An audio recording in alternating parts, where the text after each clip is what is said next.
kining lapnisan nga akong nakitpan. Dili ko gud ni ibligja og 1 million. Pak! Swerte na kadto ni nga kita akong lapnisan. Kagsao na kadto ni. Now tinakakontak na akong buyer. Paghuwat diri ah. Kaya na ko ni buyer mo rin. Watan to diri ah. Pila sir? 500,000 dong. 500,000? Ay di ko musugot na sir, 500,000. Wa may milyon na. Gusto ko kanang 9 milyon. 900,000 lamang dong, 900,000. 900,000? Di gyapon ko musugot kay wa gyapon milyon na. Ay sus.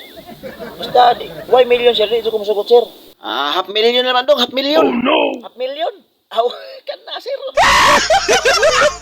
Ba? Sinabot na sir, 5 milyon.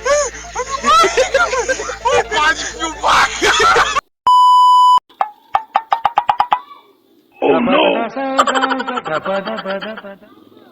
Yun.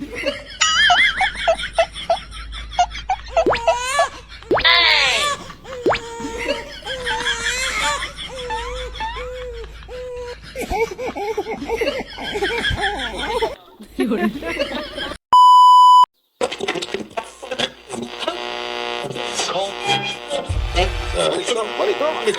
Sa tumbong radyo, sinsan na pagsimhot sa utot, makatambal sa utok, katawanan, paminawon, apan seryoso ang siyensa hunggas sa utot, posible diay nga makatabang sa utok, sumala sa pagtuon sa Johns Hopkins Medicine, ang hydrogen sulfide, ang gas nga inungdan sa baho sa utot, posibleng makatabang pagpanalipod batok sa Alzheimer's disease o uban pang sakit sa panghuna-huna.